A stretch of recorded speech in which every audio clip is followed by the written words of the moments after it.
The winter sky over Germany in 1943 was gray and bitterly cold, but on that morning, the silence was broken by a thunder that shook the earth. High above the clouds, contrails stretched from horizon to horizon, white scars slashing across the heavens. They belonged to hundreds of B-17 flying fortresses, massive four-engine bombers that glinted like steel phantoms in the sunlight. To those on the ground, the sight was both awe-inspiring and terrifying. Civilians stared upward in dread, soldiers clutched their helmets, and air raid sirens wailed across the cities below. Only a few years earlier, German officers had mocked these bombers. The Luftwaffe, fresh from its triumphs in Poland and France, dismissed the American machines as flying barns. Their bulk, they believed, made them slow and clumsy, no match for the sleek Messerschmitt Bf-109s or the deadly Focke-Wulf Fw-190s. The idea that such ungainly aircraft could strike the heart of the Reich in daylight seemed laughable. Yet now, the laughter was gone. Above Germany, fleets of fortresses assembled in formations so vast that German observers described the sky as blacked out with aircraft. As the formations reached their targets, bomb bay doors yawned open. The silence of anticipation gave way to the shriek of falling bombs. Rail yards erupted in sheets of flame. Factories crumbled into twisted steel, and city blocks vanished beneath rolling columns of smoke. The ground shook violently, and windows shattered miles from the impact zones. In Berlin, Hamburg, and the Ruhr, entire communities were forced into shelters, praying that the torrent would pass. Inside the cockpits and gunner positions of the B-17s, American airmen worked with grim focus. Engines roared as flak bursts tore black holes into the sky around them. German fighters streaked upward, cannon shells ripping through the formations. Waist gunners shouted warnings over intercoms, their .50 caliber machine guns hammering out streams of tracers. Crews fought not just to hit their targets, but to survive the long flight back to England. One bomber crewman later recalled the sensation of flying in formation. You looked out and saw nothing but wings. Hundreds of them, stretching in every direction. It gave you courage, but it also made you realize how many wouldn't come back. The losses were brutal, but the message was unmistakable. The United States was committed to daylight precision bombing, a strategy unlike anything the world had seen before. Unlike Britain's Royal Air Force, which struck by night with area bombing campaigns, the Americans believed that industry and infrastructure could be crippled with accuracy. To achieve this, they needed a machine that could carry heavy payloads, defend itself, and keep flying even when torn apart. That machine was the Flying Fortress. For the Germans, the transformation was shocking. The aircraft they had once mocked as overweight and impractical were now tearing the lifelines of their war economy apart. Rail networks essential for troop movements were shattered. Oil refineries burned. Factories producing tanks, planes, and munitions were reduced to rubble. This slow, lumbering bomber was proving to be one of the most formidable weapons of the war. From the fields of Normandy to the cities of the Ruhr, civilians and soldiers alike grew accustomed to the deep rumble of approaching fortresses. To many Germans, it became the sound of inevitable defeat. For the Americans, the B-17 was more than an aircraft. It was a flying symbol of resilience, precision, and the industrial might of the United States. This opening moment of the war in the air set the tone for what was to come. The battle for Europe would not only be fought in the mud of its fields or the rubble of its streets, but in the skies above, where the Flying Fortress would rise from ridicule to dominance. And as the smoke cleared from the first great raids, one truth became undeniable. Germany had underestimated the B-17. The consequences of that miscalculation would soon unfold, as the fortress in the sky became the spearhead of America's campaign to break the Reich from above. The roar of 4 radial engines echoed across the test fields of Boeing in 1935. Onlookers at the Seattle airstrip shielded their eyes as an ungainly prototype, designated the Model 299, lifted into the sky. To many, it seemed impossibly large for a single bomber.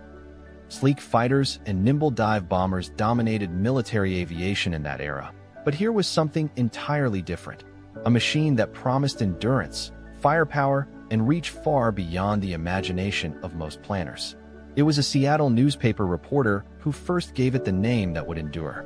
Observing the bristling gun ports along the fuselage and in the nose, he described it as a flying fortress. The name captured both the promise and the controversy surrounding the aircraft. At a time when many air forces believed in small, fast bombers that could slip past defenses, Boeing's creation was built on the opposite principle: size, armor, and enough guns to fight its way to the target. The Army Air Corps embraced the idea cautiously. In the interwar years, American doctrine was shaped by theorists who believed that strategic bombing could decide wars. Factories, oil refineries, and transportation hubs, they argued, were the true heart of a nation's war machine. Destroy those, and armies in the field would wither. The B-17, with its long range, heavy payload, and unprecedented defensive armament, appeared to be the embodiment of that theory. By the late 1930s, refinements transformed the prototype into a formidable combat aircraft. The B-17E introduced a tail gunner position, ensuring no blind spots remained. Its armament now included up to 13.50 caliber Browning machine guns, mounted in nose, tail, waist, and dorsal positions. Crews joked that there was no way in for an attacker. It could carry 4,000 pounds of bombs over distances of 2,000 miles, and crucially, it could survive staggering damage.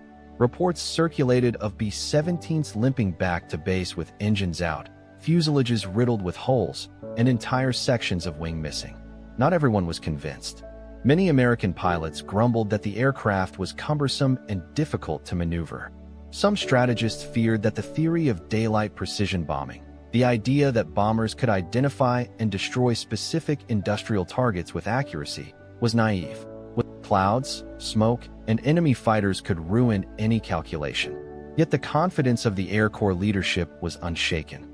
In their view, the B-17 was not just a bomber, but the key to winning future wars without the costly stalemates of trench combat. Across the Atlantic, German intelligence took a different view. Luftwaffe officers dismissed the B-17 as too heavy and too slow for modern warfare. To them, the concept of a lumbering fortress in the sky was outdated. A few squadrons of Messerschmitt Bf-109s, they believed, could tear apart such machines with ease. The idea that these aircraft would one day cross the channel in massive fleets seemed absurd. That skepticism persisted until America entered the war. In 1942, as the U.S. 8th Air Force began ferrying squadrons of B-17s into Britain, the world's largest experiment in strategic bombing was about to begin. Airfields across East Anglia filled with the bulky silhouettes of the flying fortress. Ground crews worked around the clock to prepare them, while airmen trained for the perilous task of flying into the heart of occupied Europe in broad daylight. One American crewman later recalled the first time he saw an entire group assembled. It was like an army in the air, row upon row of fortresses stretching into the distance. You felt proud, and you also felt the weight of what lay ahead. By the end of 1942, the first missions were underway. Early raids over France and the Low Countries revealed both the strengths and the flaws of the fortress. Its defensive guns could inflict severe losses on careless German fighters, but formations that strayed too far from one another were quickly cut apart. Precision bombing, too, was harder than many had believed. Smoke, weather, and the sheer stress of combat meant that many bombs missed their intended targets. Still, the stage had been set. The flying fortress was no longer a theoretical weapon but a reality, one that would soon be tested against the most formidable air defenses in the world. The Germans had laughed at the idea of an impregnable bomber. American strategists believed it could change the very nature of warfare. In the skies over Europe, both sides would soon learn just how much depended on the B-17. And as the 8th Air Force prepared for larger and larger raids, the era of the daylight bombing campaign was about to begin in earnest. The rumble of engines carried across English airfields in the summer of 1942. The first operational B-17s of the U.S. 8th Air Force were lined up, their crews nervous but resolute. The war in Europe was already raging, but for the Americans, it was only the beginning. The doctrine of daylight precision bombing was about to face its first trial by fire. On August 17, 1942, 12 B-17s of the 97th Bomb Group lifted off from Polebrook, England. Their target, railway yards at Rouen, France. Brigadier General Ira Eaker himself accompanied the mission, determined to demonstrate that the flying fortress could deliver bombs with accuracy in daylight, something the British, battered by years of losses, had abandoned in favor of night raids. From the ground, French civilians and German occupation troops alike gazed upward at the unfamiliar sight of American bombers flying in tight formation, sunlight glinting off their aluminum skins. The raid was small, almost symbolic, but it set a precedent. Bomb bay doors yawned open, and the first bombs tumbled through flak-filled skies. The explosions tore through the marshalling yards, scattering freight cars and sending plumes of smoke into the air. Crews returned to Britain elated. They had struck occupied Europe in broad daylight and made it home with all aircraft intact. One waist gunner later recalled the feeling. The adrenaline never left you. The sky was black with flak, but when we touched down, we knew the fortress could do it. But the Germans were unimpressed. Luftwaffe officers derided the raid as a nuisance, a pinprick against the Reich's vast war machine. To them, a dozen bombers was little more than a curiosity, easily handled by their fighters should the Americans attempt anything larger. Yet beneath the mockery, a seed of unease was planted. As 1942 turned into 1943, missions grew bolder. The submarine pens at Lorient, Brest, and Saint-Nazaire became frequent targets. These fortified U-boat bases, carved from reinforced concrete, were nearly impervious to conventional bombs. Again and again, waves of B-17s roared over the French coast, braving heavy flak and fighter interception. The damage was limited, but the persistence of the attacks signaled something new. America was testing the Luftwaffe's defenses, probing for weakness. The learning curve was steep. Crews discovered the perils of daylight precision firsthand. Clouds obscured targets, winds scattered formations, and anti-aircraft guns found their mark with deadly accuracy. Aircraft limped home with wings shredded, engines smoking, and gun positions blasted open. Photographs from debriefings showed aircraft riddled with hundreds of holes, yet still airborne, proof of the fortress's legendary resilience. One pilot described landing a crippled B-17 in England with half the tail gone and only 2 engines coughing us across the channel. Every raid taught new lessons. Tight box formations increased defensive firepower, with interlocking fields of .50 caliber machine gun fire creating a lethal gauntlet for attacking Messerschmitts and Focke-Wulfs. At the same time, the strain on crews was immense. Hours of freezing cold at 25,000 feet, oxygen masks frosting over, flak bursts hammering the fuselage. It was a battle of nerves as much as steel. The Germans still scoffed at the limited raids of 1942 and early 1943. A few dozen bombers, they argued, could never cripple the Reich's industry. But Allied planners knew these early missions were only the beginning. They were rehearsals, experiments in tactics, and above all, proof to the American public that their airmen were striking at the enemy. By the spring of 1943, those pinprick raids evolved into massed formations. Where once a dozen aircraft had flown, now 100 darkened the sky. The Luftwaffe began to take notice. Losses mounted on both sides. German fighters hurled themselves at the bomber streams, while fortress gunners raked the sky with machine gun fire. Railway yards, aircraft factories, and U-boat pens all came under relentless attack. The early raids had proven 2 things. The B-17 could fight its way into enemy territory, but daylight bombing was no easy promise. Precision was elusive, losses were painful, and the enemy was far from beaten. Still, the Americans pressed on. The seeds planted in 1942 were now sprouting into a campaign that would soon stretch across the entire continent. The Luftwaffe's mockery was fading. They had witnessed the first blood drawn by the flying fortress. And in the months to come, they would face not dozens, but hundreds, and eventually thousands, of bombers filling the skies. By the summer of 1943, the scale of America's daylight bombing campaign had grown beyond experimental raids. Dozens of bombers had become hundreds, vast armadas stretching for miles across the English sky before pushing toward the Reich. The theory of daylight precision was no longer just an idea on paper. It was being tested against the full power of the Luftwaffe. At first, optimism remained high. Crews trusted their flying fortresses, machines armed with up to 13.50 caliber Browning machine guns, bristling from nose to tail. The doctrine was clear. When flown in tight box formations, each bomber's guns would overlap, creating a deadly fortress in the sky. It was believed they could fight their way to the target and back without fighter escort. But as the missions pressed deeper into Germany, the flaws in that theory became painfully clear. The missions to Regensburg and Schweinfurt in August 1943 exposed the limits of unescorted bombing. Nearly 400 B-17s were dispatched in a daring two-pronged attack. Regensburg, home to Messerschmitt aircraft factories, and Schweinfurt, the center of German ball-bearing production. Both were vital targets. The destruction of either promised to cripple the Luftwaffe's capacity to wage war. The bombers took off before dawn, engines roaring, their contrails soon etching long scars across the morning sky. For the men inside, the hours ahead would test not just their skill but their endurance under fire. Over occupied Europe, German radar tracked their approach, and soon swarms of Bf-109s and Fw-190s rose to intercept. The battle that followed was savage. Fighter after fighter slashed through the formations, cannon shells ripping into fuselages, engines erupting in smoke and fire. German pilots learned to attack head-on, diving straight into the bomber streams before breaking away at the last second.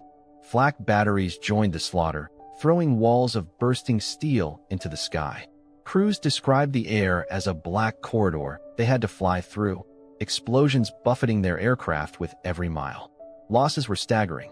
Of the 376 bombers dispatched, nearly 60 were shot down, with hundreds more damaged. Airfields in Britain filled with wrecks limping home, fortresses landing with one wing dragging or landing gear jammed. One returning aircraft had its tail nearly severed. Another arrived with a gaping hole large enough for a man to crawl through. Ground crews shook their heads in disbelief at the punishment these machines had absorbed. As one pilot later recalled, "You didn't fly the fortress home, it carried you home." The raids had struck their targets, but the cost was crippling. Schweinfurt's ball-bearing factories suffered damage, but not enough to halt production. Regensburg's assembly lines were disrupted, yet the Luftwaffe adapted. The true blow fell on the 8th Air Force, 20 of its attacking force lost in a single day. No air force could sustain such attrition for long. And yet, the resilience of the B-17 and its crews became legendary. Tales spread of fortresses returning with engines dead, hydraulics gone, or fuselages riddled with hundreds of bullet holes. Some landed on two engines. Others belly landed on English fields with their wheels destroyed. There were even stories of crews steering crippled aircraft across the channel using only trim tabs and sheer willpower. These images fueled morale, reinforcing the myth of the indestructible flying fortress. But myths could not mask reality. The Luftwaffe had shown it could rip bomber formations apart when they ventured beyond the range of Allied fighters. For the Americans, the lesson was sobering. Without long-range escort, daylight bombing risked becoming unsustainable. The strategy that had promised precision and power was now balanced on the knife edge of survival. Still, the offensive pressed forward. Factories, rail yards, and oil plants beckoned, and the 8th Air Force was determined to deliver. But by late 1943, one truth had become undeniable. Victory in the skies of Europe would not come from bombers alone.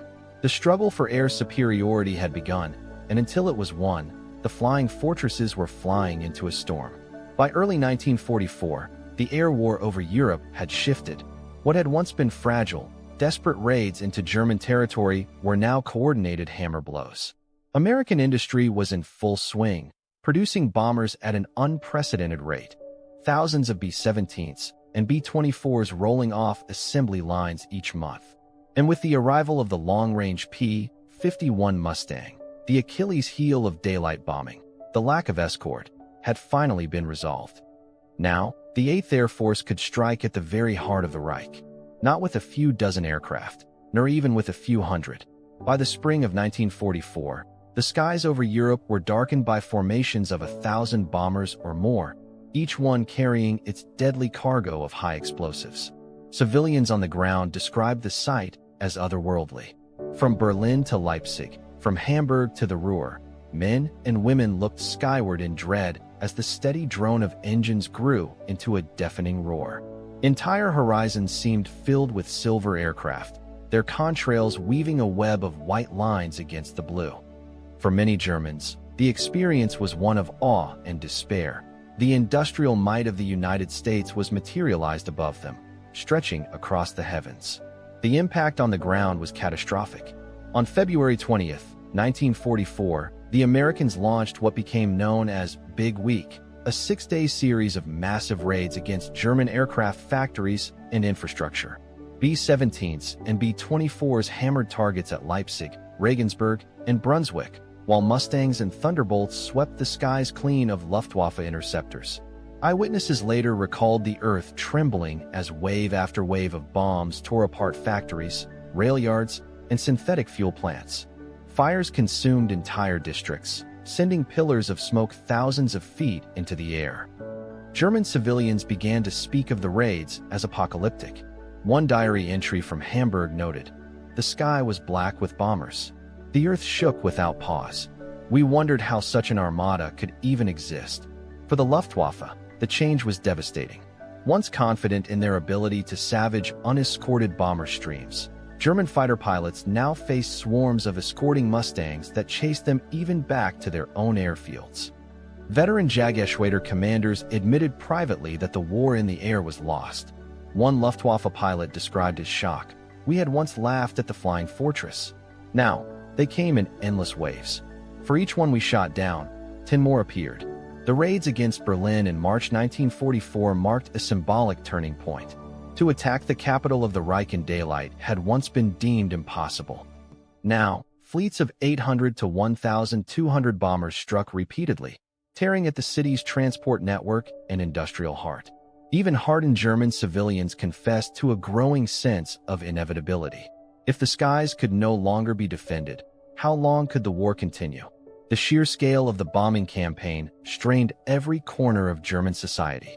Rail lines were cut, fuel reserves dwindled, and factories were either destroyed outright or forced to scatter production into makeshift workshops hidden in forests and caves. But dispersal slowed efficiency, and Allied intelligence quickly adapted. Wherever production moved, the bombers followed. By the summer of 1944, the cumulative effect of the campaign was undeniable. The Luftwaffe, once the pride of Nazi Germany, was bled dry in the skies. Thousands of aircraft were destroyed, their pilots either dead or too few to stem the tide. German industry, hammered day after day, struggled to provide even basic supplies to its frontline armies. And all the while, the symbolism of the flying fortress grew. What had once been mocked as heavy and unwieldy now stood as a terrifying emblem of unstoppable Allied resolve. To the men flying in them, the formations felt like cities in the sky. To those below, they were omens of destruction. The laughter of 1942 had long since faded. By 1944, when the thunder of 1,000 bombers rolled across the Reich, mockery gave way to silence, fear, and resignation. The air war was no longer about proving doctrine. It was about breaking the will of a nation. By 1944, the tide of the air war had turned into an unrelenting storm. Day after day, the roar of bomber engines filled the skies above occupied Europe and the German Reich itself. The B-17 flying fortress, once dismissed as too slow and heavy, had become the instrument of America's industrial vengeance. Its raids were no longer probing strikes, but vast aerial armadas, coordinated with the precision of clockwork. The strategic focus shifted to the Reich's lifeblood: oil, steel, and transport. The synthetic fuel plants at Luna, Merseburg, and Politz became priority targets. Without fuel, the vaunted panzer divisions were little more than steel carcasses. Beginning in May 1944, relentless raids hammered these refineries. German reports spoke of catastrophic losses in output. By the autumn, production had collapsed to a fraction of pre-war levels. Tanks sat idle, training flights for Luftwaffe cadets were canceled, and divisions at the front reported shortages so severe they could scarcely move. At the same time, the rail network, Germany's arteries of supply, was systematically torn apart. Bridges were dropped into rivers, rail yards became smoking wastelands, and locomotives were blasted on open tracks. In Belgium and France, ahead of the D-Day invasion, bomber strikes severed lines to Normandy, isolating German reinforcements. In Germany itself, the attacks grew so constant that civilians joked grimly that the safest train was one that had already been destroyed. Soldiers wrote home of the impossibility of moving supplies in daylight. Every mile was a risk. The sky was theirs. The destruction extended to the cities. Hamburg, already devastated by firestorms in 1943, was hit again. Berlin endured repeated raids in 1944, each one heavier than the last. And in February 1945, Dresden, long considered a cultural jewel, erupted in flames as both RAF and US bombers unleashed one of the war's most controversial assaults. The B-17s by day and the Lancasters by night ensured that sleep itself became a casualty.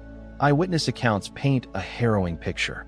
Civilians huddled in cellars as the earth shook and dust cascaded from ceilings. Survivors staggered through streets littered with shattered glass and brick, the smell of burning oil and flesh hanging in the air.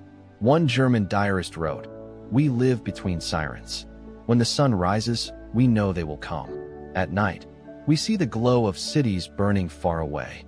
For the Luftwaffe, the nightmare was compounded. The loss of oil crippled their ability to contest the skies. Fighters were grounded for lack of fuel, and the aces of 1940 now found themselves hopelessly outnumbered. Flak batteries fired until their barrels glowed red, yet still the bombers came. German officers admitted privately that the daylight precision campaign, once ridiculed as fantasy, had shattered their ability to wage modern war. The statistics were staggering.